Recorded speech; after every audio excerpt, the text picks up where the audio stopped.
नमस्ते किसान भाइयों। दिवाली हो या दशहरा, गणपति हो या नवरात्रि या साल भर में कोई भी शादी हो, बिना फूलों के हम ये चीज़ें नहीं करते। हमारे भारत देश में शादी हो या त्योहार, फूलों का इस्तेमाल तो होता ही है। तो इस वीडियो में हम देखेंगे गेंदा फूल की खेती के बारे में, जो कि ज़्यादा मात्रा में इसका इस्तेमाल होता है और ज़्यादा मात्रा में इसकी खेती की जाती है।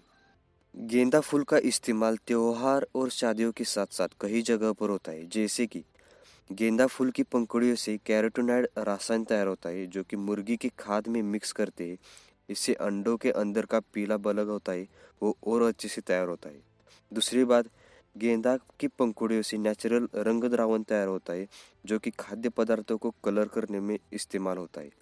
इसके साथ कोई भी सब्जी हो या फलों की खेती हो, उसमें निमेटोड यानी कि सूत्रकृमि के नियंत्रण के लिए गेंदे का इंटरक्रॉपिंग करते हैं, अंतरपीक लेते हैं। तो गेंदा की खेती के बारे में पूरी जानकारी आपको इस वीडियो में मिलेगी। बस वीडियो को आखिर तक देखिए और आप चैनल पर नए हो तो अपने ग्रेट फार्मर्स यूट्यूब चैनल को सब्सक्राइब कीजिए और पूरा वीडियो देखने के बाद वीडियो को लाइक करना ना भूलिए। अब जरा गेंदा की खेती के बारे में शुरू से देखते हैं। सबसे पहले जमीन कैसी होनी चाहिए। गेंदे का फूल लगभग सभी प्रकार की जमीन में आता है। फिर भी जमीन में अच्छे से वाटर ड्रेनेज होना चाहिए। ज़्यादा पानी से पौधों को बहुत सारी दिक्कतें पहुँचती है और ज़मीन का पीएच लेवल लगभग 6 से 7.5 तक होना ज़रूरी है। अब बात करूँ मौसम की, तो साल भर में इसे हम कभी भी लगा सकते हैं। मौसम गर्म हो या शीतोष्ण, लेकिन फूलों के उत्पादन के लिए मध्यम वातावरण होना जरूरी है। पौधों की ग्रोथ और उत्पादन के लिए रात के 15 से 18 डिग्री सेल्सियस टेम्परेचर अच्छा होता है। ठंडी के मौसम में फसल और अच्छे से आती है और उत्पादन भी बढ़ता है, लेकिन बारिश के मौसम में पौधे को बहुत सारी दिक्कतें पहुँचती है। तो इसकी तरफ थोड़ा सा आप भी ध्यान दीजिए। अब थोड़ा वैरायटी के बारे में देखते हैं। गेंदा फूल के वैरायटी की बात करें तो मार्केट में 100 से भी ज़्यादा वैरायटी हमें मिलेगी। इसमें मुख्य वैरायटी है अफ्रीकन गेंदा, फ्रेंच गेंदा, संकरित गेंदा। इसमें भी बहुत सारी वैरायटी आती है, जैसे कि पूसा नारंगी, arrow gold, gold spot, yellow pride, yellow supreme, golden orange. Variety के ऊपर हम अलग वीडियो बनाने वाले हैं। तो बहुत सारी वैरायटी हमें मिलेगी, मगर हर मौसम में अलग अलग वैरायटी लगानी पड़ती है। जैसे कि सर्दी के सीज़न में अलग, गर्मी के सीज़न में अलग, बारिश के सीज़न में अलग वैरायटी लगानी पड़ती है, जो उस मौसम में सूट होती है। तो आपके यहाँ का मार्केट और वातावरण देखकर अच्छी वैरायटी चॉइस करें और गेंदा की खेती करें। और ये भी देखिए कि आपके आसपास के किसान भाई कौन सी वैरायटी कम या ज़्यादा लगा रहे हैं। अब देखते हैं रोपण के बारे में। रोपण करते समय नर्सरी एकदम स्वस्थ होनी चाहिए। उन पौधों पर कम से कम 5 पत्ती तो होनी चाहिए। और हाइट की बात करूँ तो 15 सेंटीमीटर के आसपास हाइट होनी चाहिए। ऐसी नर्सरी लेकर ही लगानी है। अब नर्सरी कैसे लगाए, तो खाद बेसल डोस वगैरह डालकर रोटर घुमाकर खेत को एकदम प्लेन करना है। और खेत एकदम प्लेन होने के बाद सही अंतर छोड़कर ड्रिप बिछाना है।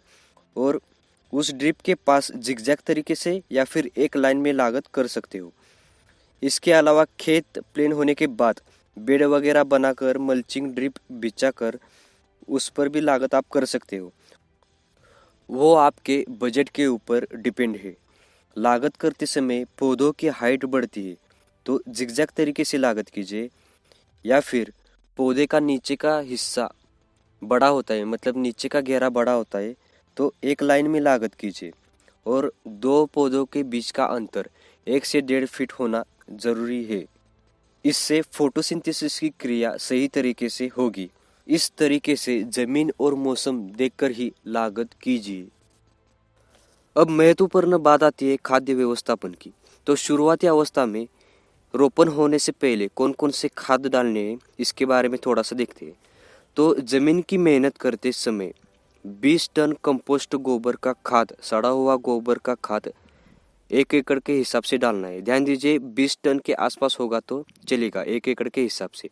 और इसके साथ हम जो बेसल डोज यूज़ करते हैं, तो बेसल डोज में सॉइल टेस्टिंग आप कर सकते हो। सॉइल टेस्टिंग करके 100 केजी नाइट्रोजन, 75 केजी फास्फोरस और 75 केजी पोटैश 1 एकड़ के हिसाब से यूज़ कर सकते हो। ये वो हो गया बेसल डोज शुरुआती अवस्था में और ऑर्गेनिक खाद। तो इसके बाद बेड वगैरह तैयार करके हम सीधा नर्सरी खेत में लगाते हैं। तो नर्सरी लगाने के बाद ड्रिंचिंग करना बहुत ज़रूरी है। गेंदा की खेती में कम से कम 2 या 3 ड्रिंचिंग आप कर सकते हो, ज़्यादा ड्रिंचिंग करने की ज़रूरत नहीं है। लेकिन ध्यान दीजिए, ड्रिंचिंग करते समय जो पानी और खाद होता है वो पौधों पर ना गिरे, क्योंकि इससे पौधे पूरे जल जाते हैं। ड्रिंचिंग के बारे में हम पूरी जानकारी देने वाले हैं, तो ध्यान से वीडियो को देखिए और वीडियो को लाइक कीजिए।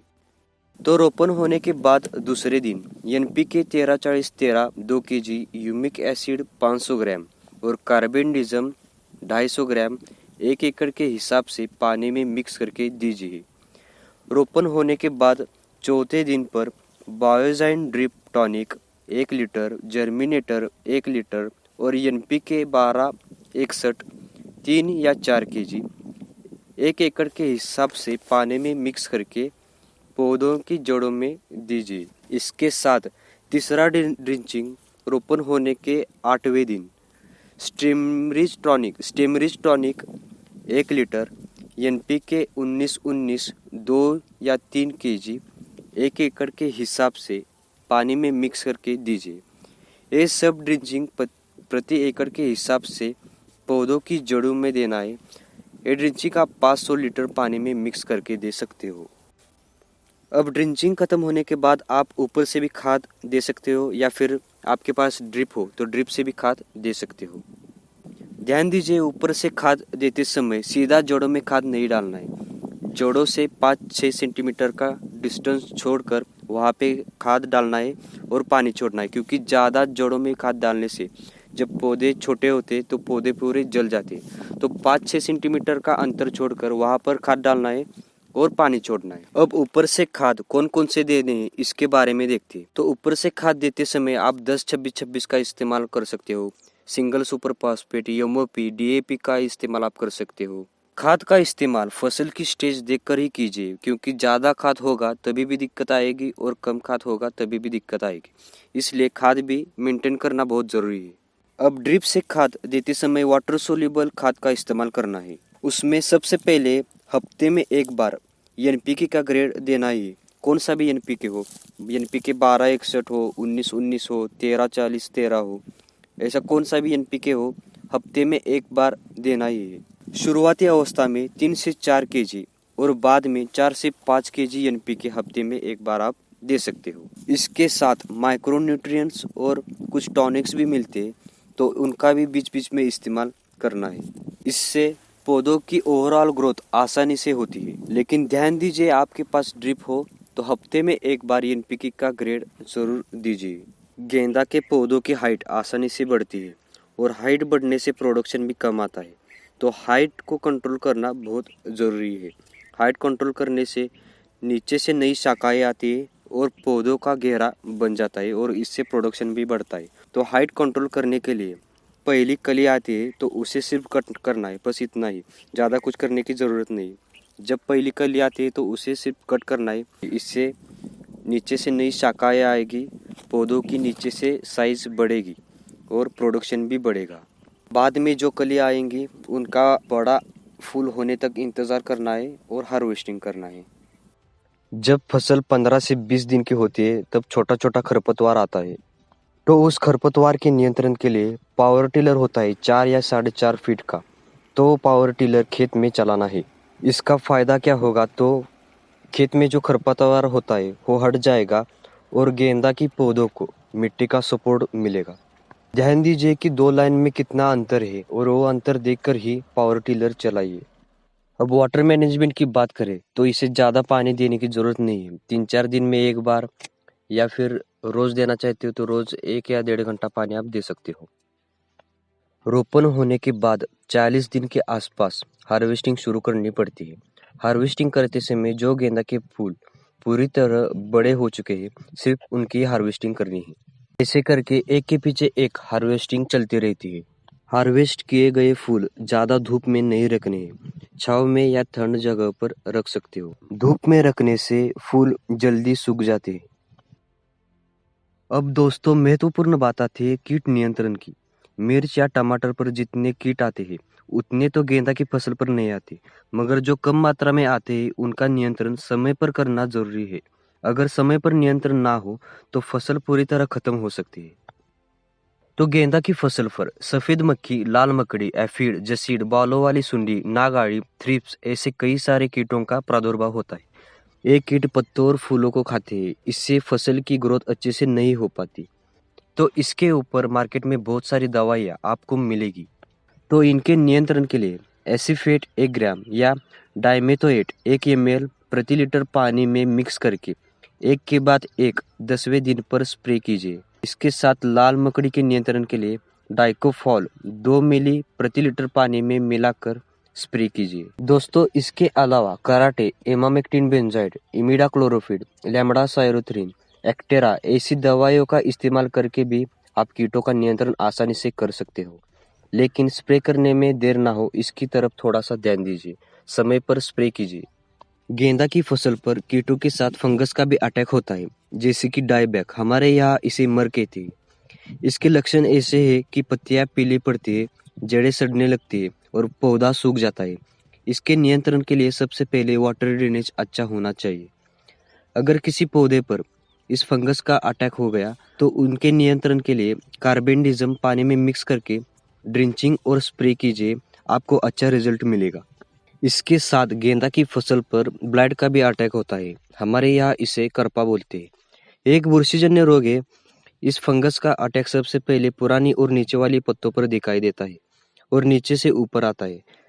इस फंगस के अटैक से पत्तों पर काले स्पॉट्स दिखाई देते हैं और पत्ते गिर जाते हैं। तो इन फंगस के नियंत्रण के लिए मैनकोजेब 0.2% या कार्बेंडिज्म 0.1% एक के बाद एक 8 से 10 दिन के अंतराल पर स्प्रे कीजिए। इसके अलावा फंगस के कंट्रोल के लिए साफ फंजीसाइड का भी इस्तेमाल आप कर सकते हो। गेंदा के उत्पादन की बात करें तो वो आपके रोपण पर आधारित है।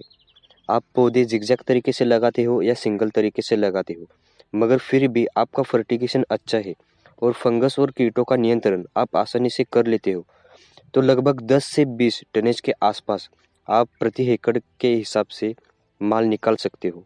बस आपका खाद का शेड्यूल अच्छा होना चाहिए और फंगस और कीटों का नियंत्रण सही समय पर होना चाहिए। तो दोस्तों, गेंदा की खेती के बारे में आपको जानकारी अच्छी लगी तो वीडियो को लाइक कीजिए और ऐसे ही खेती के बारे में नई जानकारी पाने के लिए अपने ग्रेट फार्मर्स यूट्यूब चैनल को सब्सक्राइब कीजिए। और गेंदा की खेती के बारे में कुछ सवाल हो तो कमेंट में आप पूछ सकते हो। धन्यवाद।